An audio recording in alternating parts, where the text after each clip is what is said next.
오늘 열왕기하에 대한 말씀 같이 나누도록 하겠습니다. 구속사적인 성경 개론이죠. 열왕기하의 말씀입니다. 열왕기하서를 저희가 지금 한 번에 설교를 하려고 하는 것입니다. 본문 말씀, 요절 말씀은 8장 19절입니다. 주제이기도 하죠. 구속사적 성경개론 열왕기하 요절 8장 19절입니다. 우리 같이 한번 읽겠습니다. 프린트 다 주셨죠? 감사합니다. 한번 같이 한번 읽겠습니다. 열왕기하의 주제는 같이 읽겠습니다. 여호와께서 그의 종 다윗을 위하여 유다 멸하기를 즐겨하지 아니하였으니 이는 그와 그의 자손에게 항상 등불을 주겠다고 말씀하셨습니다라. 이게 열왕기하서의 주제 요절입니다. 그리고 주제입니다. 그리고 열왕기하는 두 부분으로 나눠지는데요. 1장부터 17장 그리고 18장부터 25장 이렇게 두 부분으로 나눠지는데 1장부터 17장은 분열왕국이 이제 계속 맨 처음에 통일왕국으로 이제 이스라엘은 통일왕국으로 시작했다가 이제 분열왕국이 됐는데요. 바로 열왕기하 부분이 바로 분열왕국이 계속되다가 북쪽 이스라엘이 아수르에 의해서 패망하게 되는 부분이 1장부터 17장까지의 내용이고요. 그 다음에 18장부터 25장까지는 잔존왕국인 남쪽 유다의 역사가 나오는데 북왕국이 패망한 이후로 130년 동안 계속되다가 그들도 결국은 남쪽 유다도 결국은 바벨론에 패망하는 것으로 끝이 납니다. 자, 그래서 열왕기 상하를 주목해보면 분열왕국인 이스라엘과 유다를 교차적으로 이렇게 또는 대조적으로 기록하고 있다는 점입니다. 열왕기 상하의 기록 방법을 보면 얼른 보기에는 중심점이 북쪽 이스라엘에 있지 아니한가 싶을 정도로 이스라엘 역사를 먼저 언급한 후에 유다의 역사를 말씀하곤 합니다.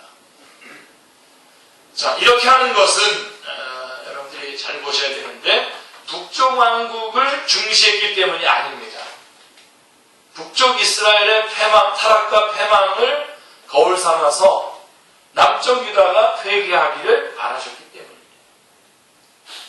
그래서 사실은 130년간이라고 하는 그 긴 기간 동안을 더 남겨두신 거죠.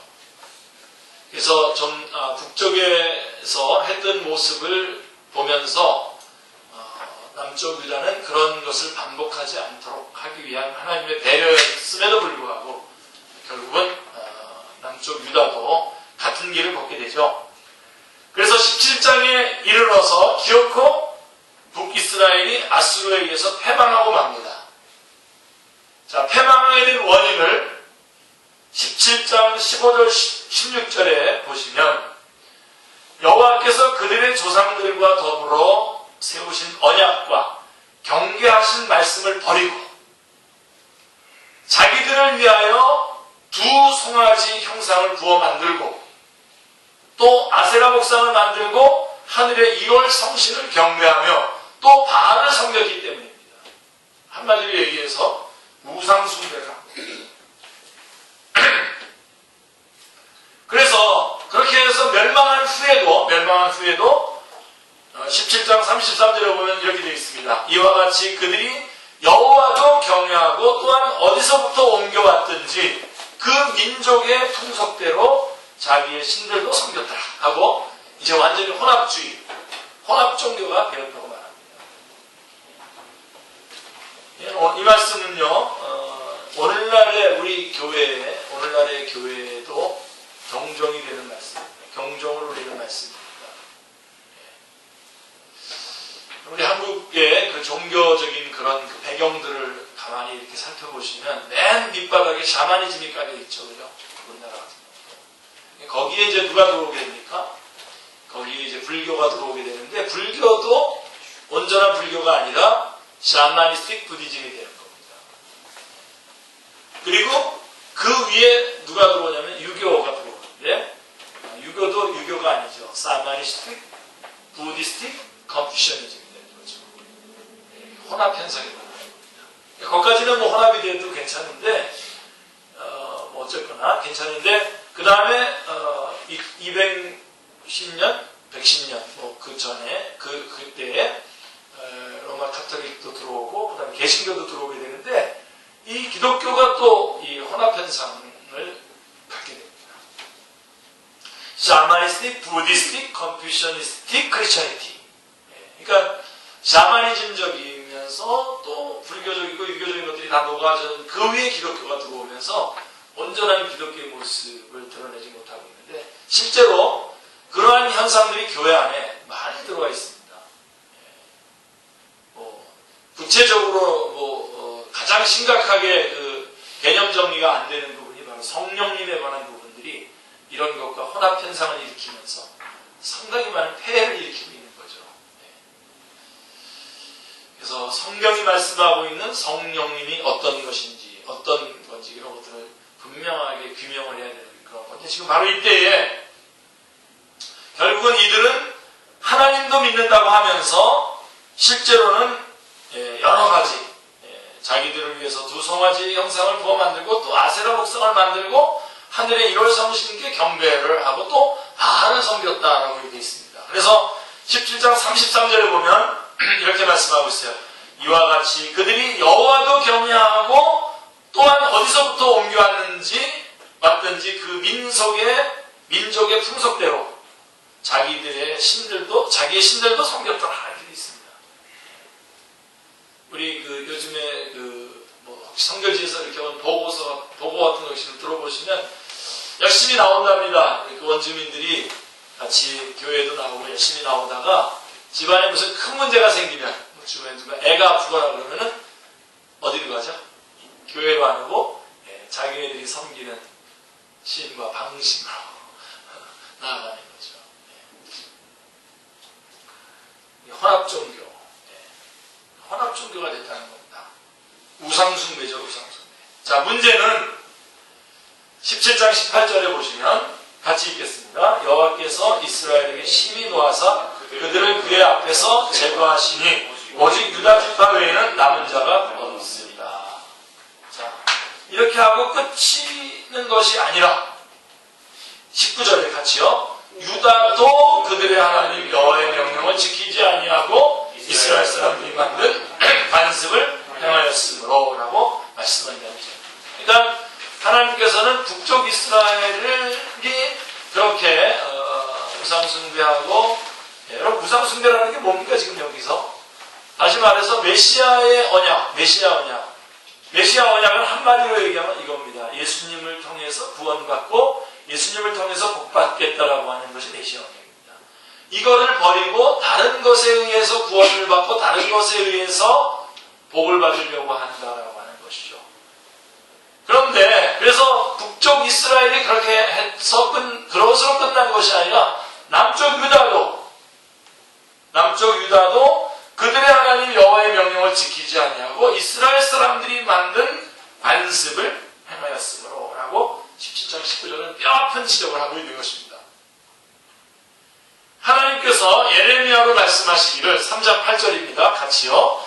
내게 배역한 이스라엘이 간음을 행하였으므로 내가 그를 내쫓고 그에게 이혼까지 주었을 때 그의 반역한 자매 유다가 두려워하지 아니하고 자기도 가서 행음함을 내가 보았노라 라고 3장 8절에 말씀하고 있습니다.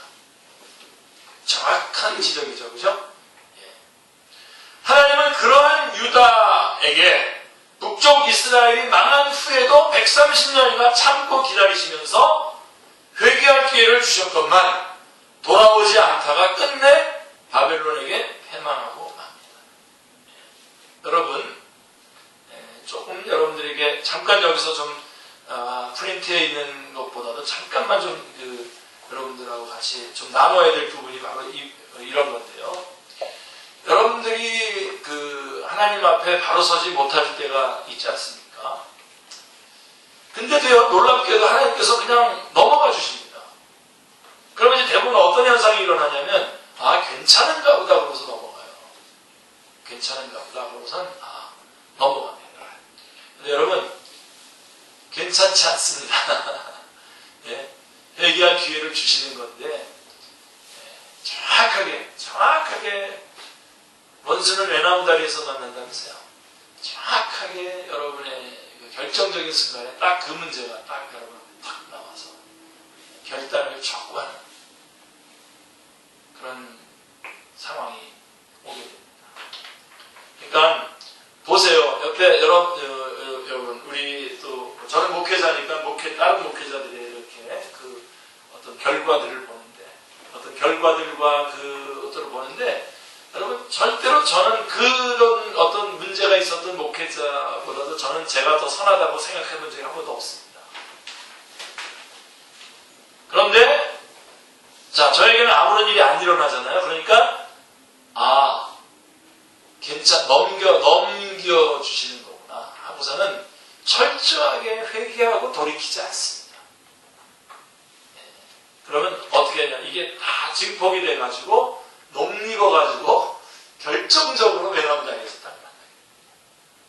자, 여러분 지금 주님께서 여러분 주변에서 일으켜주고 있는 모든 사건들은 말씀만 말씀이 아니라요. 말씀이 말씀이지만 우리의 주변에서 일어나고 있는 모든 상황과 모든 그 일들은 주님께서 우리에게 주시는 말씀입니다.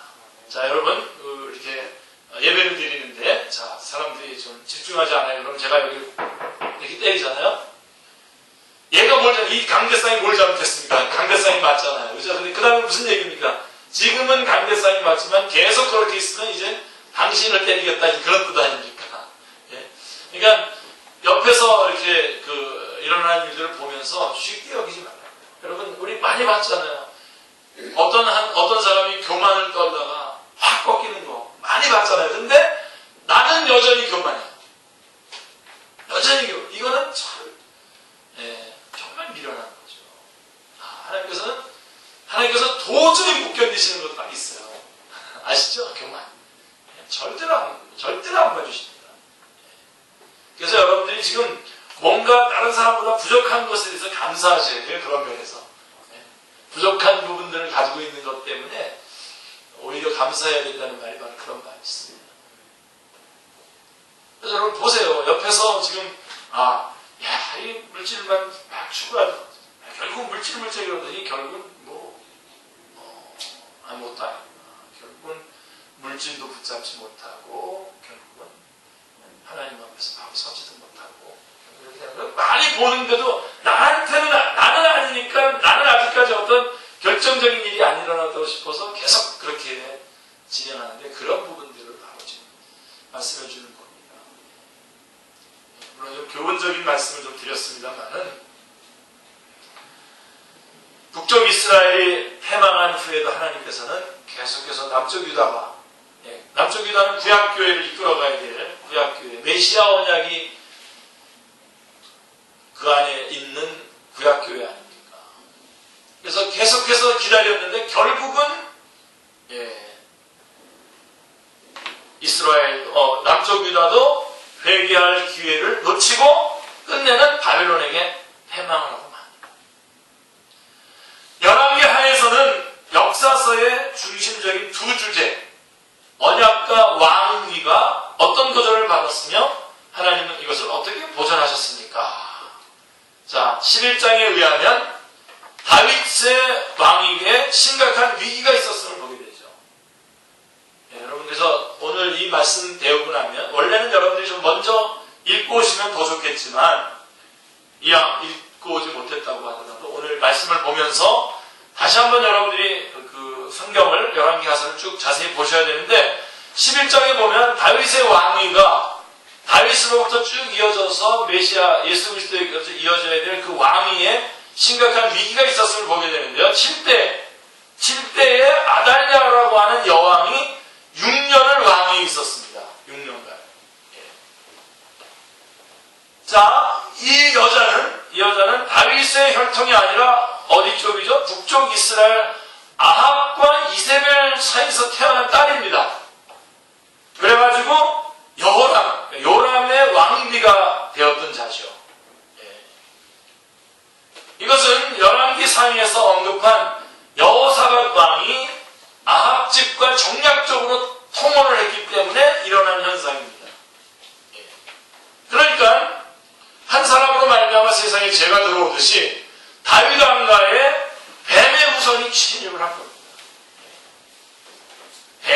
후손의 뱀의 자손 쪽이 침입을 한 겁니다. 그리하여 남편인 여호람 왕과 아들 아하시야 왕까지 바알을 숭배하게 함으로써 8장 18절에 보면 그가 이스라엘 왕들의 길을 가서 아합의 집과 같이 하였으니 이는 아합의 딸이 그의 아내가 되었으니라. 그가 여호와 보시기에 악을 행하였으나 라고 이렇게 말씀하고 있습니다. 아달랴의 관계는 여기서 끝인 것이 아니라 아들 아하시야 왕이 죽자 일어나 왕위의 자손을 모두 멸절하고 왕위에 오름으로 다윗의 왕위를 찬탄하려고 했습니다. 왕위의 자손이란 다름 아닌 친손자들로서 다윗의 왕위를 이을 자들이지 않습니까? 그런데 왕들의 자손을 모두 멸절하고 왕위에 오르게 되죠. 자, 그러나 여러분, 하나님께서 이걸 묵과하시겠습니까?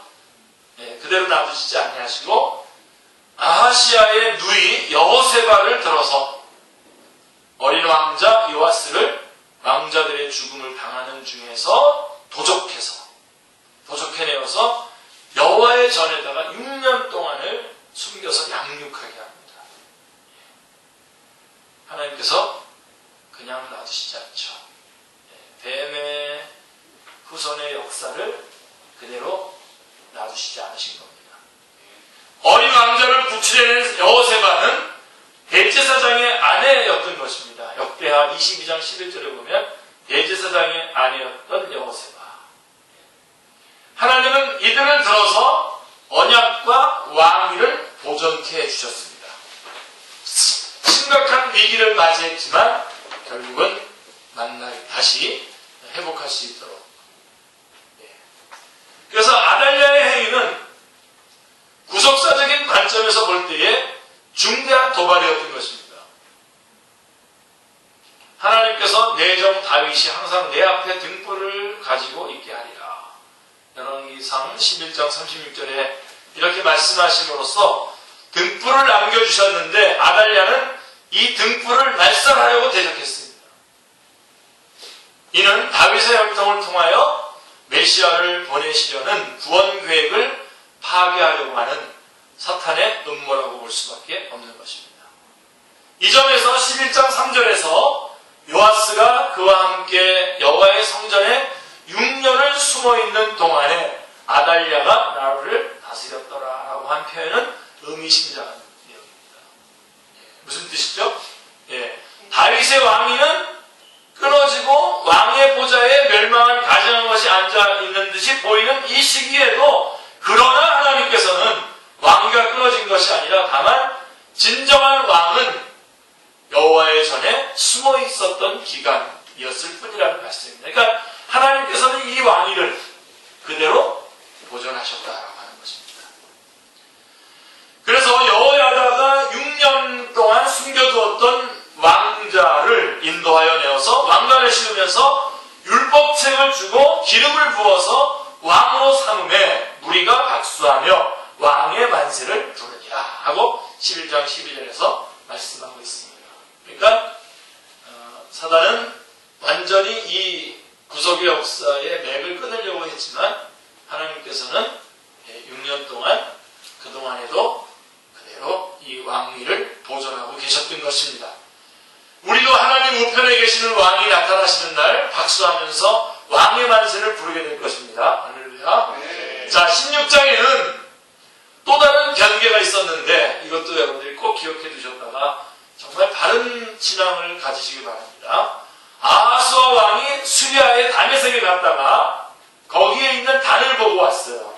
거기에 있는 단을 보고 그 구조와 식양을 그려서 대제사장 우리아에게 보내는 기사가 있습니다. 대제사장 우리아는 이걸 어떻게 해야 됩니까? 거부해야죠. 거부했어야 마땅합니다. 왜냐하면 성전 식양은, 성전 설계도는 그리스도에게서 성취될, 예수 그리스도에게서 성취될 모형으로 하나님이 정해주신 설계도, 식양이었기 때문입니다. 그러니까 하나님이 정해주신 설계도였고 그 설계대로 그대로 지어졌기 때문에 하나님의 영광이 나타났던 거 아니겠습니까? 그러나 제사장 우리아가 아하스 왕이 다메섹에서 보내온 대로 모두 행하여 제사장 우리아가 제단을 만든지라. 그 다메섹에서 가져온 그 식양을 가지고 제단을 만들었다는 것입니다. 그 위에 제사를 드리고 이렇게 얘기합니다. 여호와의 앞에 있는 놋단을 옮기고 물두멍 받침의 옆판을 떼어내고 옮기는 것을 보게 됩니다. 복음이 변질되는 순간입니다. 이것은 성막시경을 통해서 그리스도의 구속사역을 계시하신 것을 변개한 구약에 나타난 다른 복음이었던 것입니다. 사실 다른 복음이라는 건 없는데 구분하기 위해서 다른 복음이라고 말하는 것입니다. 대제사장 우리아는 결국은 복음을 보수했다는 건 복음을 지켜내지 못했다는 것입니다. 복음을 지켜내지 못하고 변개했다는 것입니다. 자, 히스기야 왕 때에 아수르의 대군이 침략해 왔습니다. 하나님께서는 내가 나와 나의 종 다윗을 위하여 이 성을 보호하여 구원하리라 하시고 19장 34절에 그렇게 말씀하시고 이 밤에 여호와의 사자가 나와서 아수르 진영에서 군사 18만 5천 명을 친지라. 아침에 일찍 일어나 보니 다 성장이 되었더라. 35절에 19장 35절에 말씀하고 어떻게 했습니까? 언약과 왕위를 보존하여 주셨습니다. 아멘. 자, 히스기야 왕이 병들어 죽게 되었을 때에 그를 돌아보사 15년의 수완을 더하여 주셨는데 그 기간에 출생한 아들이 므낫세입니다. 그러니까 히스기야에게 15년의 수완을 연장시켜 주신 것은 왕위가 끊어지지 않게 하시려는 섭리라고 할 수가 있겠습니다. 저희가 그냥 교훈적으로 볼 때에는 죽으라 그러면 딱 죽지 왜 안 죽고 그렇게 했나. 그런데 구속사적인 관점에서 볼 때에 그 대를 이을, 물론 므낫세 왕은 아주 그 총 42명의 왕이 있었어요. 통일왕국에 3명, 북쪽에 11명, 남쪽에 20명의 왕이 있었는데 그 중에서 42명 중에서 1위입니다. 아카나는 1위. 그러니까 므낫세인데, 그러나 그거는 우리의 생각이고 하나님께서는 이 히스기야 왕에게 그 왕의 대를 이어주기 위해서 생명을 15년간 연장했고 그때에 태어난 왕이 바로 므낫세입니다. 그렇게 성경을 좀 보니까 좀 마음이 좀 풀립니다. 그냥 하나님께서 죽는 날까지 가르쳐주고 죽으라 그랬으면 인사하고 천국을 소망하고 가면 될 것이지. 그런데 하나님 앞에 기도했고 하나님께서는 그러한 악한 왕이지만 여전히 메시아 언약 안에서 그 구속의 역사를 계속해서 이어가시는 것을 보게 됩니다. 하나님의 섭리죠. 그런데 그렇게 태어난 므낫세는 왕위에 오르자 21장 4절로 7절을 보면 여호와의 성전에 제단들을 쌓고 우상의 제단들을 쌓은 겁니다. 또 여호와의 성전 두 마당에 하늘의 1월 성신을 위하여 지금도 그런 별자리 섬기고 그런 사람들 있죠? 1월 성신을 위하여 별자리 섬기는 사람들, 그런 사람들을 여성신학, 그런 여성 그런 거 다 거기에다 포함되는 겁니다. 그래서 자기가 만든 아모색인 아세라 옥상을 성전에 세웠던 것입니다. 1월 성신을 위하여 제단을 쌓고 자기가 만든 아로색인 아세라 옥상을 성전에 세웠습니다. 그래서 유다 열왕 중에서 가장 사악한 왕이 되고 말았던 것입니다. 자, 그런데도 어떤 게 맞는가? 이 언약을 계속 이어가는 게 더 맞습니다. 일어나면 태어나지 않고 그냥 희생해야 죽어야 되는 게 맞습니까? 언약이 이어지게 하시는 하나님의 섭리를 우리가 보게 됩니다. 그래서 결국은 우리는 이 므낫세를 보면서 어떤 결론을 내리게 되냐면 사람은 다 거짓되되 오직 하나님은 참되시다 할지어다 라고 말할 수밖에 없는 것입니다.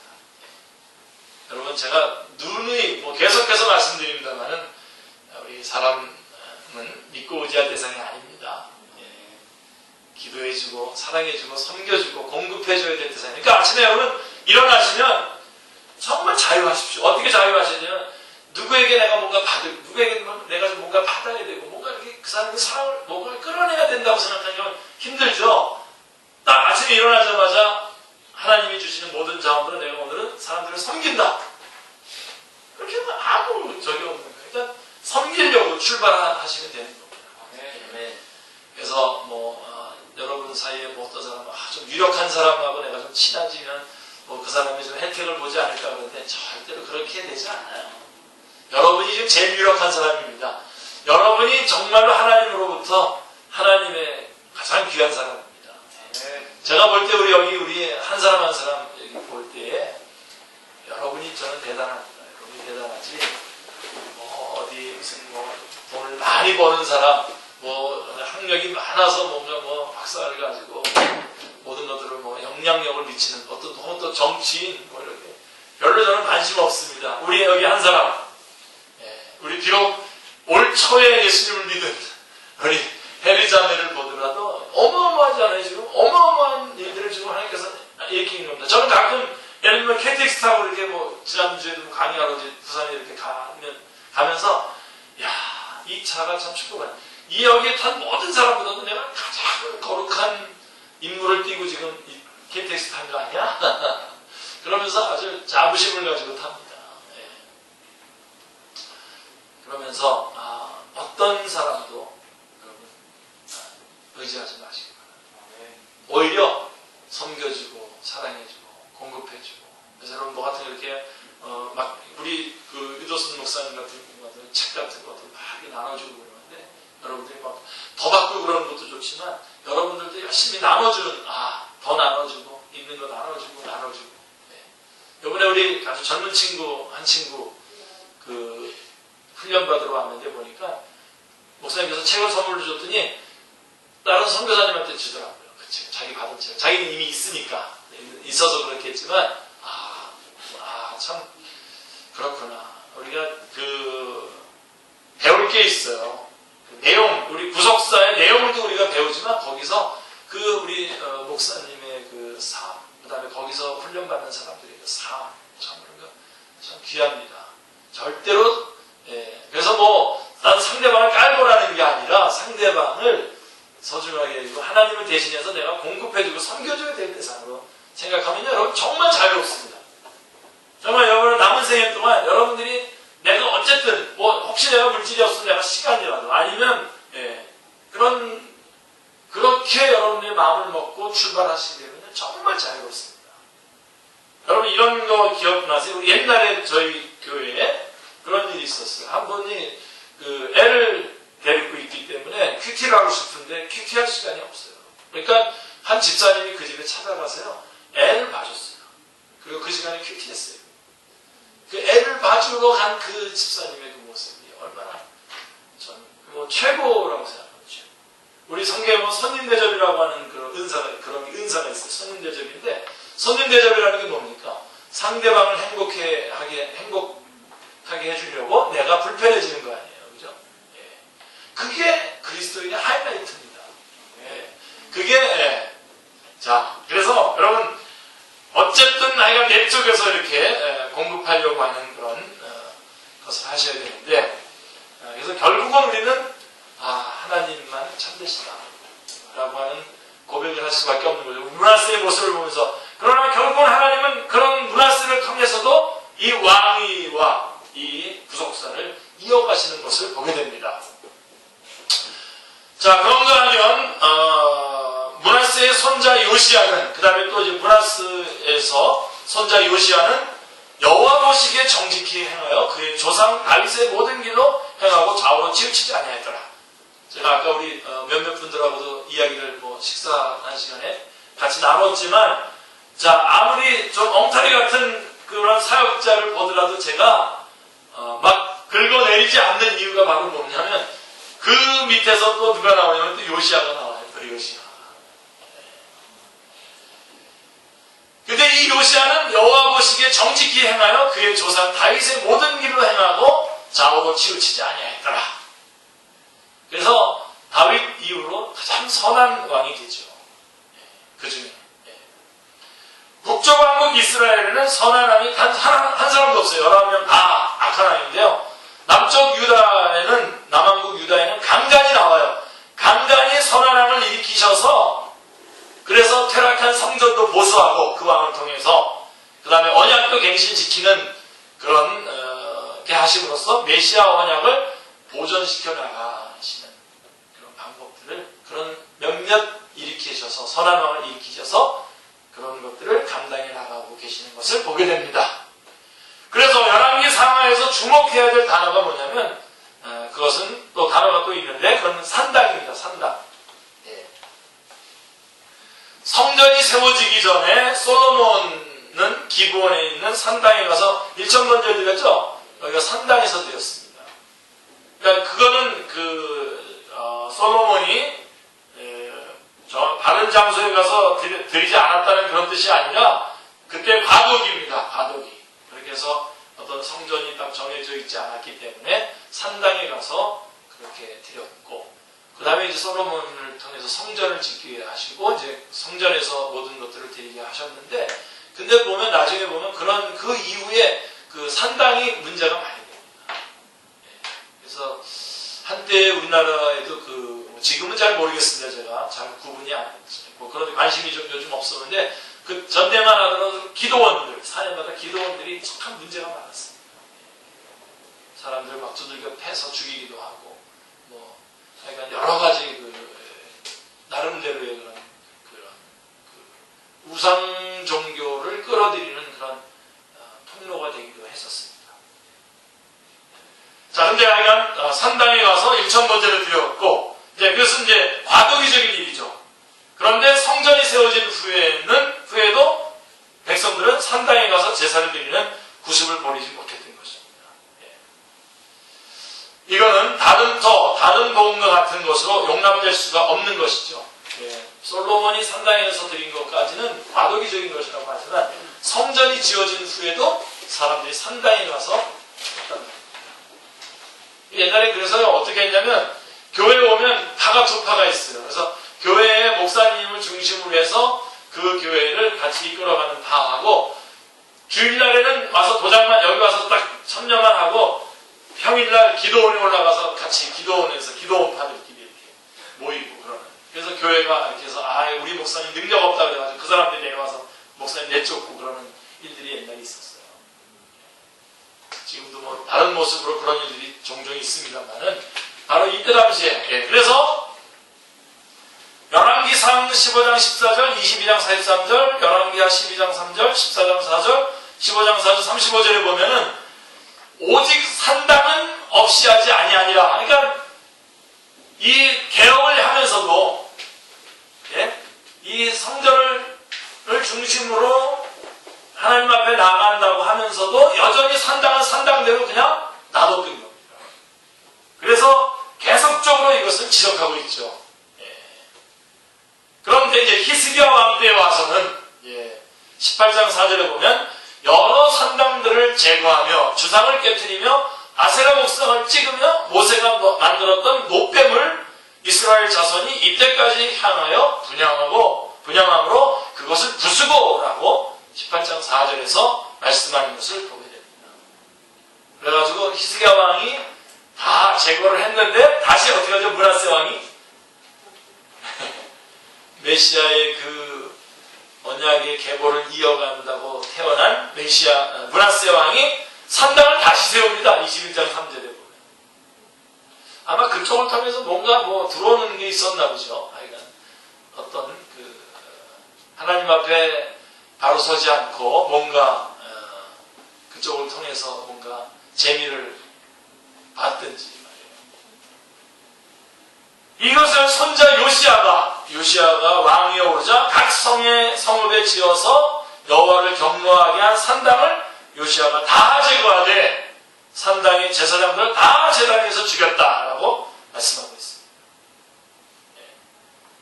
이 점에서 심각하게 물어야 할 점은 오늘의 산당이 무엇인가라고 하는 점입니다. 자, 여러분들이 찾아보세요. 여러분의 그러니까 딴 사람에서 찾거나 한국교회에서 찾고 그러지 마시고요. 여러분 개인적으로 찾아보세요. 여러분들의 산당이 어디입니까?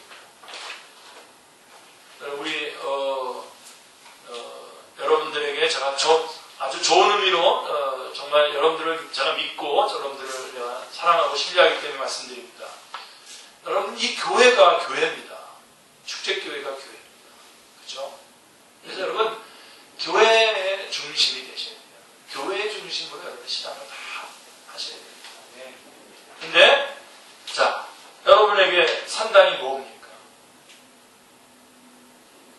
예? 그런 것들 저에게도 만약에 묻는다면 저도 이 부분에 대해서 명확하게 대답을 해야 됩니다.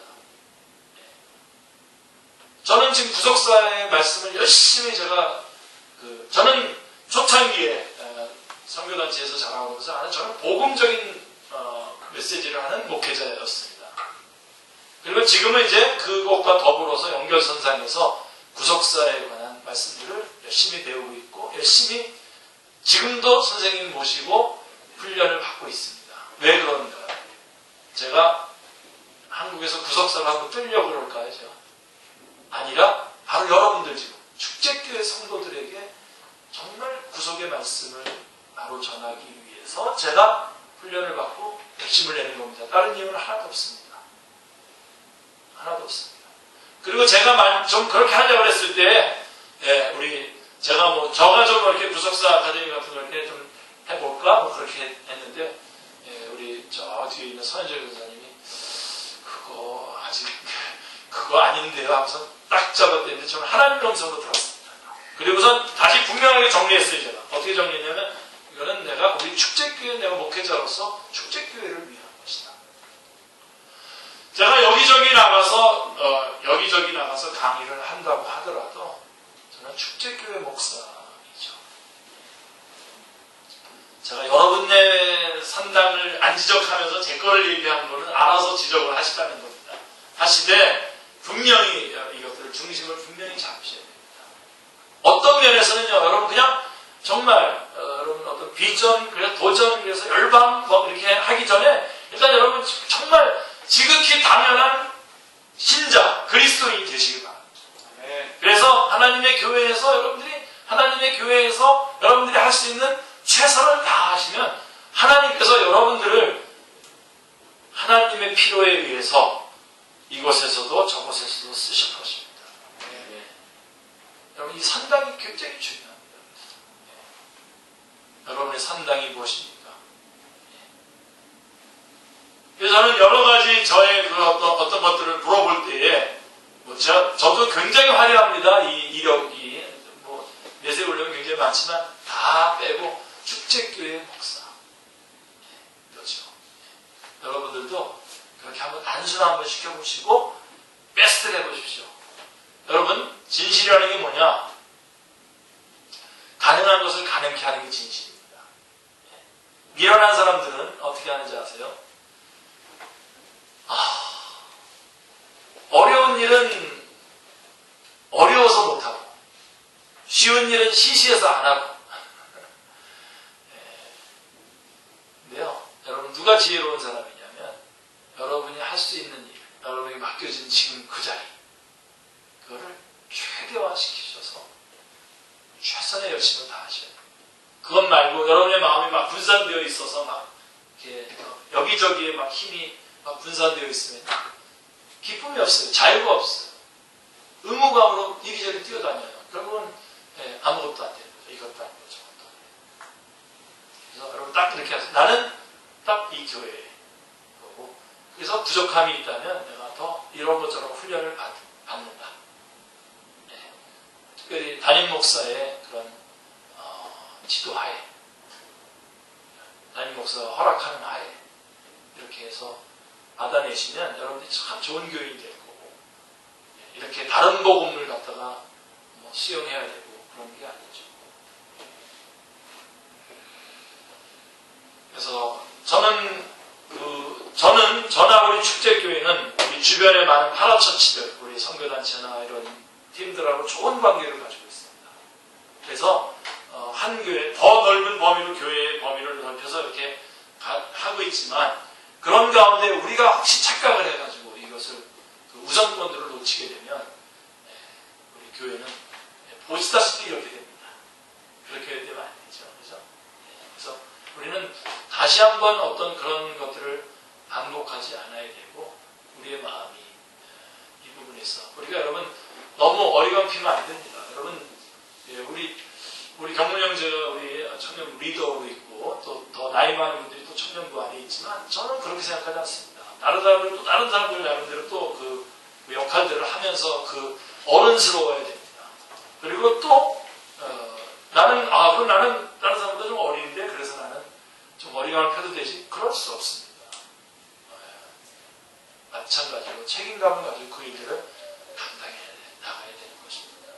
그렇게 된다면 저는 여러분들이 하나님께서 얼마든지 세계 열방의 곳곳에서 쓰임받을 수 있도록 하나님께서 이끌어 주실 거라고 저는 믿습니다. 예.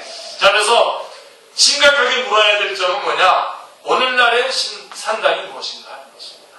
예. 그래서 괜히 여러분 한국교회를 비판하고 뭐 WCW 그런 쪽에 여러분들이 그만 신경 돌리지 마시고 끄시고요. 여러분 개인에게 질문하셔야 돼요. 나는 지금 뭐에 열정을 내고 있는 거야? 열심만 있으면 되는 게 아닙니다. 예. 진리에 입각한 열심. 아멘. 예. 네. 바른 방향. 예. 있어야 하는 것입니다. 열왕기 하는 두 왕국이 다 패망하는 것을 보여주고 있으나 남북 왕조 사이에는 뚜렷한 대조점이 있습니다. 결국은 열왕기 4에 들어와서 북쪽 이스라엘, 남쪽 유다가 다 망하고 포로가 되는 것이 다 나오지만 차이점이 있어요.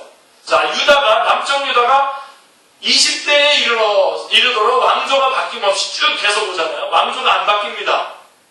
예. 쭉 다윗의 자손 유다 지파들이 계속해서 왕위를 갖죠. 그죠? 그러나 북쪽 이스라엘은 19대의 19대의 왕위가 9번이나 왕조가 바뀝니다. 예, 역성혁명이 일어나는 거죠. 쿠데타가 일어나면서 왕조가 바뀌어요. 예. 그래서 반역과 피 흘림으로 얼룩져 있다는 점입니다.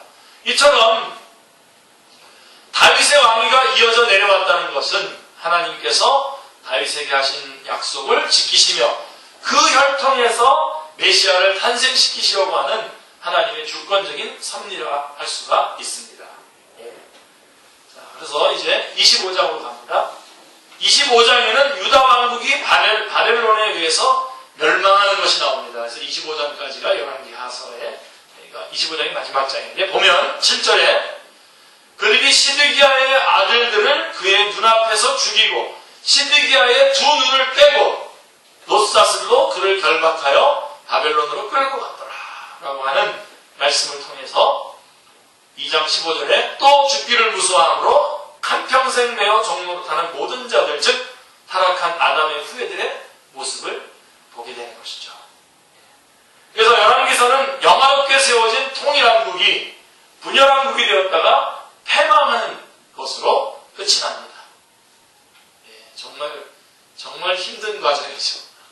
마음이 정말 마음이 힘듭니다. 이 모습을 보면서. 그러면 이것을 통해서 이 통일왕국이 분열왕국이 됐다 패망왕국이 되는 이것을 보여주시는 바, 뭘 보여주려고 하는 걸까요?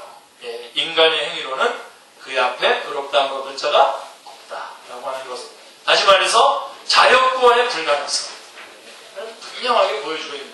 자, 그러나 형제요, 여호와의 신실하심을 믿으시기 바랍니다. 엘리야 선지자가 오직 나만 남았거늘 저희가 내 생명을 찾아 취하려 하나이다 한 절망적인 상황에서도 하나님은 바알에게 무릎을 꿇지 아니한 자 몇 명입니까? 7,000명을 남겨놓았다고 말씀하고 계십니다. 할렐루야. 성경은 지금도 은혜로 택하심을 따라, 우리 오전에도 이 말씀 우리가 거론했죠. 지금도 은혜로 택하심을 따라 남은 자가 있느니라. 모두 다 뱀의 후손이었었지만 하나님께서 은혜로 택하심을 받아 은혜로 택하셔서 여자의 후손의 자리에 세워주셨다는 것입니다. 또한 유다가 패망하고 왕과 백성들이 사로잡혀간 70년의 포로 기간도, 그리고 신구약 중간 시대의 침묵기에도, 400년간의 침묵기에도 왕위가 끊어진 기간이 아니라 다만 여호와의 전에 숨어있는 기간에 불과했던 것입니다. 그렇죠? 우리 아달랴 사건을 통해서 하나님께서 끊지 아니하시고 결국은 그 왕위를 이으시는 모습을 보면서 우리는 70년간의 포로 기간도, 그래서 역대기 상에 보면은 그 기간 동안에 그 족보가 쫙 나오는데요. 그 기간 동안에도 주님께서는 절대로 이 구속의 역사를 중단하지 않으셨다라고 하는 것을 말씀해주고 있는 것입니다. 호세아 3장에는 4절 5절에 보시면 여기 같이 한번 읽겠습니다. 이스라엘 자손들이 많은 날 동안 왕도 없고 지도자도 없고 제사도 없고 주상도 없고 에봇도 없고 드라김도 없이 지내다가 그 후에 이스라엘 자손이 돌아와서 그들의 하나님 여호와와 그들의 왕 다윗을 찾고 마지막 날에는 여호와를 경외함으로 여호와와 그의 은총으로 나아가리라. 이렇게 예언되어 있습니다. 여러분, 죽은 지 250년이나 되는 왕 다윗을 찾는다는 말씀은 누굴 말하는 겁니까? 다윗 왕을 말하는 것이 아니라 다윗의 자손으로 오신 정말 왕이신 예수 그리스도를 말하는 겁니다. 그렇죠? 다윗의 위에 오르신 메시아에 대한 명백한 예언인 것입니다. 성경은 이 호세아서의 말씀을 통해서 말씀해 주셨고, 성경은 우리를 향해서도, 오늘날 우리들을 향해서도 디도서 2장 13절에 보면 복스러운 소망과 우리의 크신 하나님 구주 예수 그리스도의 영광이 나타나심을 기다리게 하셨으니 라고 말씀해주고 있는 것입니다. 그래서 히브리서 9장 28절에 하나님의 우편에 계시는 우리 왕께서 두 번째 나타나실 날이 다가오고 있다는 것입니다. 두 번째 나타난다. 첫 번째는 우리를 구원하시기 위해 오셨고, 또 두 번째 오실 때는 우리의 구원을 완성하시러 오시는 거죠. 그때 우리들은 어떻게 합니까? 박수하며 왕의 만세를 아까 11장 12절에서 했던 것과 같이 박수하며 왕의 만세를 부르게 될 것입니다. 아멘.